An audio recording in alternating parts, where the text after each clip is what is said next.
We are Sarah and Laura. I'm sure if you are here, then You probably know that. yeah, you probably already know that. It's been a while though. I think the last video we recorded was for our 2-year wedding anniversary, Yeah. and we'll be celebrating 4 years this June. Yay! Time has flown.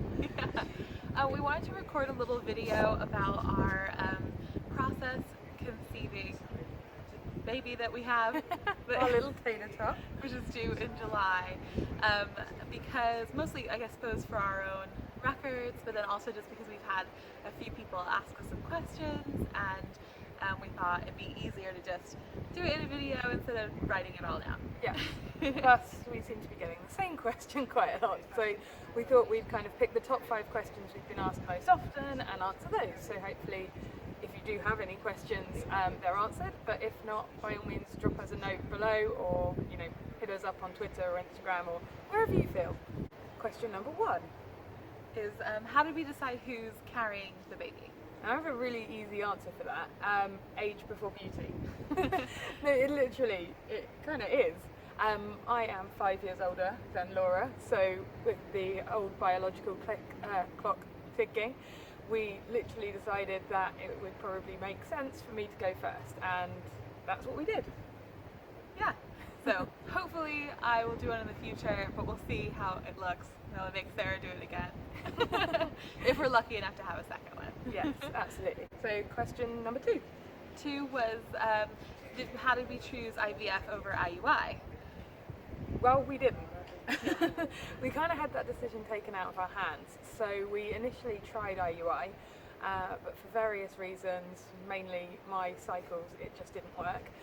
We actually went through IUI, or went to attempt IUI 3 times? 3 times, and we never actually got to it, just because Sarah would, her fertility would peak before we were able to get there, and so yeah, we just missed our chance a couple times. Yeah, I'd go from low fertility to peak fertility, missing out high fertility straight away, which meant I would probably have a meeting in London, or we'd be planning a trip somewhere, or it became so difficult. You kind of think, well, it's all natural, so obviously there's going to be an element of chance, but what we did not take into consideration was the fact that it was so out of our control, and we just would never even get the chance with IUI. Yeah, and I think it was probably harder with Sarah's job than with maybe a lot of other people. I don't think we've actually come across anyone else who has had the same issue as we did with it, but Sarah travels a lot for work, and sometimes overnight, and then she'd peak while she was away, and it was just a faff and a half. So so we started trying July last year. July 2017. And then after the third attempt where we couldn't even get there, we just thought, well, why not? Let's just try IVF once before the New Year, and then if it didn't work, we would maybe try going back to IUI in the new year. But at least then we would have felt like we'd achieved something in 2017, because that was kind of our main goal, is that we wanted to try to do this. So, and I would say that our fertility clinic, we used Care Fertility in Birmingham, and they were super helpful with that. Yeah. They actually recommended, after our 3rd non-attempt, that we look into IVF, and they really broke the cost down for us. They explained the benefits of doing it that way, and overall the major factor that we kind of accepted with IVF was the control factor, which is ironic because when we started this process I wanted to keep it as natural as possible, and that's why we didn't look into IVF initially, because the injections and everything were not what I wanted to do. But in the end, having a baby was more important than my personal opinion on that. yeah. So, and also we figured you're doing the injections and things for a maximum of 3 weeks, I think. So even though it's tough and injections suck, and I became pretty good at it, to injecting Sarah. it was a team effort, that's for sure. Yeah. But you can do anything for 3 weeks, really. So well, I mean, except miss out chocolate. Yeah, well, we tried. Yes. But yeah, so we thought we'd give that a go, and we're very lucky that it did work for us first time. But yeah, because of course the cost is a lot more than IUI, but for us it was a no-brainer when we couldn't even try to spend the money for IUI because we couldn't get there. No, So. well, and actually that's the point. Every IUI attempt had a cost associated because I would still have to do the scans, so I would still be using clinic time. So it's not a cancellation cost. Yeah. So we're spending the money actually, anyway. Yeah. So it made sense. We couldn't keep going and spending cancellation fees. We might as well invest that money in IVF. And it was really frustrating. Like I think I was expecting with IUIs to have them not work, but I wasn't expecting to not be able to get there, and I found that really tough. Yeah. So because you have to wait another month to have another go. Yeah. So it can be time consuming. So that's why we chose IVF. I think that's like the main reason, right? Yeah. So on to question 3, something positive. Which was what's the best thing Yeah. about our journey, or what's been a good thing? A good thing about our journey. That's a really wide question, I guess, because when we look at the journey as a whole, obviously it started last July. We're now in April. But I think for me, the fact that the IVF treatment worked first time has been probably the best thing that could have happened. I think not only that, for me personally, pregnancy has, fingers crossed, been relatively easy. Touch wood. We're sitting on we are. I've really enjoyed being pregnant. I haven't had any cravings, sadly, but I was really looking forward to like 3 a.m. trips to one stop. We get to get a weird variety of things. I even attempted. No, I attempted to have a craving, but it ended up being guacamole, which was relatively easy, which is good. I shouldn't be upset, but I was like, oh. And I've become a pro napper. That's been really good. Yeah. So I've been able to fall asleep everywhere. Yeah.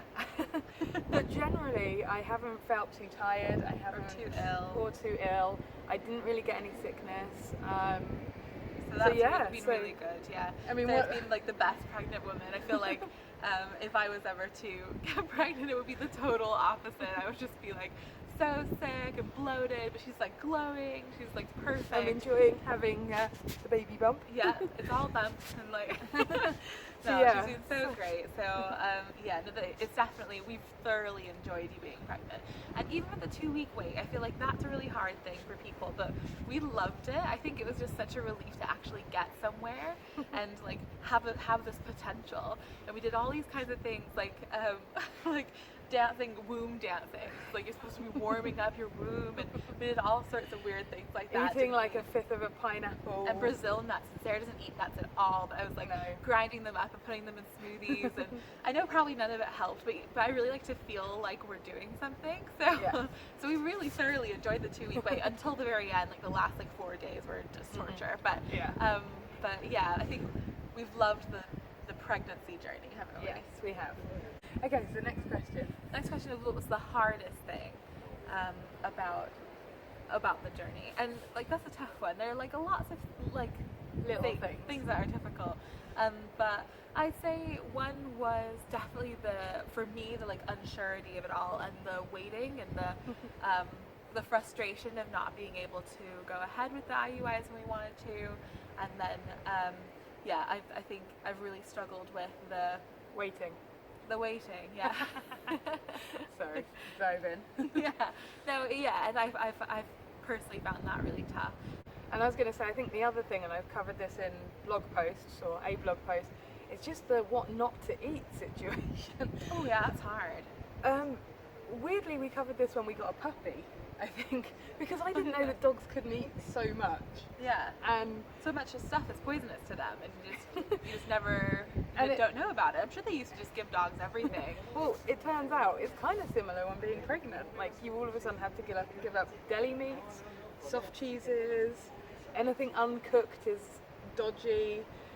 I mean, it's a strange list, but like going into Pret or somewhere for lunch suddenly becomes like a minefield of things you shouldn't eat, or like homemade mayonnaise, because that has raw eggs in it. So that you're going to pubs like, hey, is this mayonnaise homemade? And they obviously think you want yes is the answer, but no, we just want it to be hot. So Laura's asked a lot of weird questions on my behalf. Yeah. And we've highlighted my pregnant and is this meat fully cooked? Or like we had a burger the other day, and we're in New York at the moment, and it came out pink, and I loved it. But unfortunately, we'd totally forgotten, because generally if you order a burger in a pub in England, it will just be well done. So so we were like, oh shoot! And now every time we've had a meal since, I've been like, can I do the meat well done, please? Because we just wouldn't normally have to think about it. But it's been yeah, it has been. I think, like, this sounds really stupid, but I haven't known any pregnant women or anything before this. So Me either. I kind of thought that you'd eat something, like if you ate something you shouldn't do, you'd have like an immediate reaction, or like You're gonna be sick. like an alarm or something, you know, where there'd be some really good guide. But there's a lot of things where it's really not clear. Like obviously things like soft cheeses, absolutely, but then there's a lot that's left open to interpretation, or things that you can eat if they're. You may be able to eat this depending on. Yeah, like the temperature it is and all this stuff, and so it is much more of a minefield than I thought it would be. I agree with that. Definitely. And then I think the other tough thing, of course, being IVF, is the medication and the injections that go along with it. The injections themselves are no fun, and for Sarah, like, they hurt a lot more on one side than the other. Luckily, we're able to then apparently you can just choose whatever side of your stomach that you want. So we just put them all on the right side. But it was so horrible, like inflicting pain on her. I hated it. But I would say that it was a lot easier than I thought. I don't know if easy is the right word, but I was expecting the hormonal changes. I was expecting a reaction to the injections. I was just expecting a lot more. And while initially the injections were painful, actually after the first couple of days it was over so quick. Laura was there ready, if that's the right way of phrasing it. So that it became just a nightly routine, and it just was over super quick. So, you know, thank you for making it super easy. But I also think we got very lucky with the fact that there were no side effects. There were no downsides to me personally. My mood remained, I think, fairly stable. I think. Yeah. Yeah, I'd say so. And I don't think that anyone... You cry a bit more. But I guess that's... But Sarah's like a non-crier, so yeah. But it's not been bad at all. So. No. So we've been super lucky. I think also one thing we found like harder than expected was maybe because of Sarah's pessimism, and even though I tend to be pretty on the positive side, I was just still very nervous about this too. Is throughout like a good portion of her pregnancy, we like didn't believe Sarah was pregnant, or we'd like be really worried about whether it was still even in there. Like it's only really been since the belly has been growing. Yeah, once we got the belly, we were like, yeah. And then when it started kicking, all of a sudden I'm not concerned. But like the first maybe 10 weeks, we took a pregnancy test every week. just because Sarah had so little symptoms, and we like really thought we were. I don't think this is a bad thing. But no, it's not a bad thing. But we did find it difficult. I think also we'd read maybe too much about it, and the 6-week scan, we were really worried that it wasn't there, and then at the 12-week scan, we were just... Certainly the scans were useful. Yeah, just for reassurance. I think we messaged somebody on Instagram to be like, nobody talks about it, but is there a period where you just have no symptoms whatsoever and you barely show, or you're showing but the belly didn't get bigger for a good few weeks, like a good month or something. Yeah, well, you kind of like, bloat, and then, I mean, I've consistently put on and then lost weight. Yeah. So it's like as soon as I've lost weight, I then start panicking. But is that because of the baby? But I think it's actually just depends on how healthy I'm eating at a certain point, or how unhealthy I'm eating. So post this holiday, I will have probably put on more than my pound a week. Yeah, like after Paris, and we were like, oh. Yeah, if you've seen that baby bump photo, that was not just baby. That was baguettes, beignets, and all kinds of French food. So yeah, there's definitely been a roller coaster of, am I still pregnant? Yeah, no, and she started kicking like at the end of January, and I think since then we've just been happy, whereas before we were just really like I really hope she's still there. But one thing that was really good is my colleague lent me one of those little home Doppler things, and I know they can be a bit, because if you at a certain point when you can first start using them, if you don't find them, you can totally freak yourself out.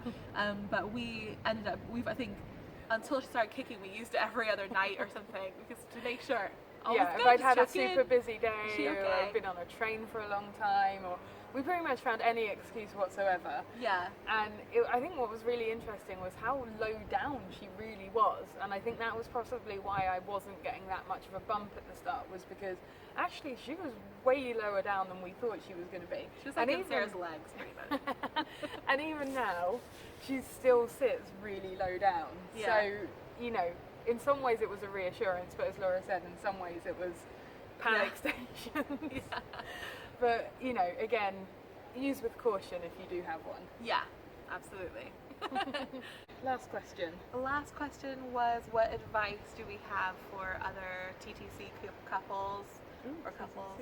TTC. Yeah, lingo. And or couples that are going through the process. Communicate. Yeah. I think I say that whenever we're asked advice, but Laura and I just naturally talk All a the lot. time. And Yeah. so About everything. We do. So I think it's just easier for us to know what each other's going through. So Laura knew up front how I felt about IVF, and I knew up front how Laura felt about the fact that she was pro IVF. And so when we got to the point, it was an open discussion, but it was one that was equal. I don't think either of us were forcing our opinion on one another. So actually we came to a joint conclusion, and I think that's really key. Yeah, I think from our point of view, so I felt very much like, well, IVF is the next natural choice, and that we should definitely give it a go. But Sarah was didn't want medical intervention, as you know, or wanted it as little as humanly possible. So so I did really try not to push my opinion on Sarah, because I can be a bit overbearing, I guess. So I just have very strong opinions, and I was like, well, where else are we going to go from here? Yeah. Part of the instant gratification generation.